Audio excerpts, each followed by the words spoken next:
Semenjak Kartosuwiryo memproklamasikan berdirinya DITII Barat di bulan Agustus, cita-cita untuk mendirikan negara Islam kian meluas dan menyentuh ke seluruh daerah di Indonesia hingga kepentingan tersebut bermuara di Jawa Tengah. Amir Pattah, salah satu pimpinan dari Laskar Hizbullah di daerah Besuki, Jawa Timur, turut serta dalam migrasi ke Jawa Tengah pasca Renvil dan akhirnya mulai membangun basis kekuatannya untuk melawan Republik hingga lahirnya DITII Jawa Tengah.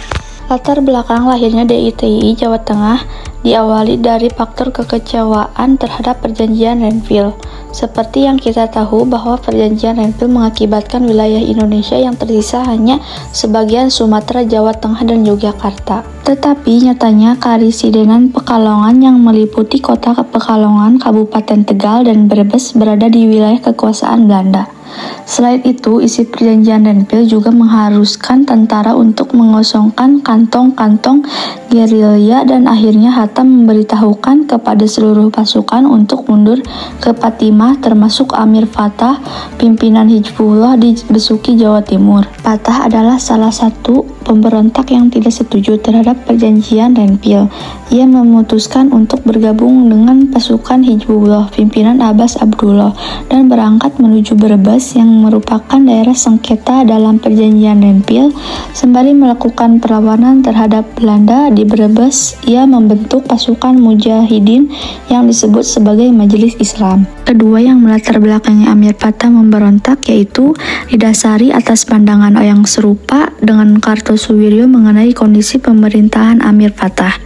Menganggap dominasi orang-orang kiri di pemerintah mengakibatkan perjuangan umat Islam terhambat.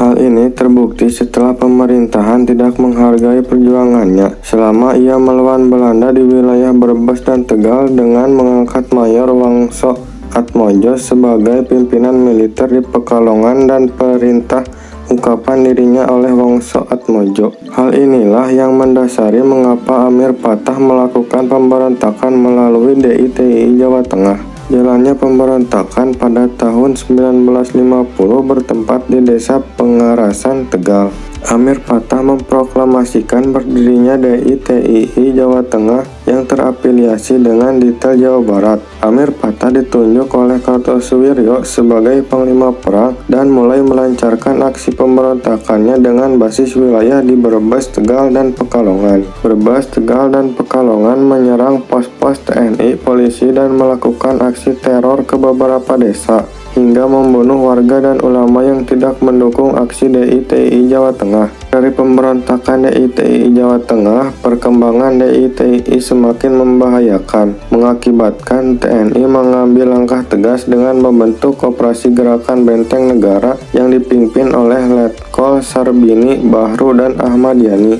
Namun, karena Angkatan Ulemat Islam pun melakukan gerakan pemberontakan, maka Ahmad Yani akhirnya membentuk suatu pasukan bernama Benteng Riders. Pasukan khusus yang dibentuk dari Divisi Siliwangi Diponegoro dan Brawijaya untuk mengakhiri Angkatan Ulemat Islam sekaligus DITII Jawa Tengah. Pergerakan Benteng Riders berhasil untuk mendesak DITII Jawa Tengah hingga bergeser ke wilayah Jawa Barat. Pada pertengahan Desember tahun 1150, terjadi pertempuran antara DITII dan Benteng Riders di desa Ciawi, Tasikmalaya selama 7 hari, menewaskan salah seorang petinggi DITII Jawa Tengah dan berhasil untuk menangkap Amir Pattah yang sebelumnya sempat melarikan diri ke wilayah Cisayong, Tasikmalaya. Amir Pattah akhirnya dihukum penjara selama 2 tahun dan diperbolehkan untuk meninggalkan Indonesia. Ia merantau ke sejumlah negara hingga akhirnya memutuskan untuk tinggal di Korea. Penangkapan Amir Pattah menjadi akhir dari pemberontakan DITII Jawa Tengah. Kesimpulan dari materi pemberontakan DITII Jawa Tengah yaitu: pertama, latar belakang berupa kekecewaan terhadap perjanjian Renvil dan dominasi tokoh-tokoh kiri dalam pemerintahan. Kedua, jalannya pemberontakan diawali dari proklamasi berdirinya DITII Jawa Tengah menunjukkan Amir Pattah selaku Panglima Perang Jawa Tengah oleh Kapsul Joy, dan tindakan Amir Pattah untuk mempengaruhi Angkatan Ulemat Islam dan Batalion 426 Kudus Magelang untuk melakukan pemberontakan. Akhir pemberontakan DITI Jawa Barat yaitu dilakukan dengan tindakan militer dengan melaksanakan operasi Benteng Negara dengan membentuk pasukan Benteng Raiders. Demikian jalan cerita pemberontakan DITI Jawa Tengah.